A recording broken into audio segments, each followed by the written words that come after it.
How you doing? I'm Cory Barlog, director of God of War 2, and what I'm going to do is give you a little tutorial on how to use the mechanics of the game. First thing we're going to show you is the rapidly pressing circle button mechanic.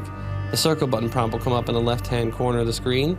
You just rapidly press a circle button until you complete the action. Cranks, somewhat misunderstood mechanic sometimes. There's an icon in the lower left-hand corner of the screen. You don't actually have to follow the icon animation, you just follow Kratos' progress on the crank circle. Just make gentle circles following his progress all the way around. The new feature in God of War 2, the grapple, has little icons throughout the world that glow, just like that. And when you approach them, they will radiate, letting you know that you're in range. This means that you can now hit the R1 button, Kratos will throw his blade out, you'll attach to the grapple. If you press the button down and hold it, you'll actually continue your swing. As long as you keep holding it, you'll keep swinging. When you press the X button, you'll release, and you'll be able to continue on to either the next grapple or where you need to go. Another mechanic that we have from the last game is the stick shake mechanic. So when you get frozen by a Medusa or get hit by one of the Griffins, the stick shake icon will appear in the left-hand corner of the screen.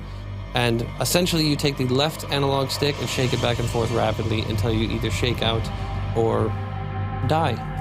The circle button appearing above the creatures basically indicates that you can go and grab the character and enter a CS minigame. These are the stick swoop icons, one of the tougher minigames. All you need to do is just follow the prompt on the screen with the left analog stick and make circles in the shape that the icon is there. Pretty simple, but very difficult sometimes. A new mechanic that we have in God of War 2 is kind of a fishing reel type mechanic. You're going to throw your blades into characters, and then you make circles with the left analog stick as if you're reeling them in. These are the multi-button CS minigames. So you initiate the minigame, and then follow the button prompts that come on the screen. Hitting the X, hitting the circle, hitting the circle again, until the creature's dead. Another new mechanic we have in God of War 2 is the L1-R1. Essentially, you are alternating from L1 to R1 as if you're shaking something back and forth.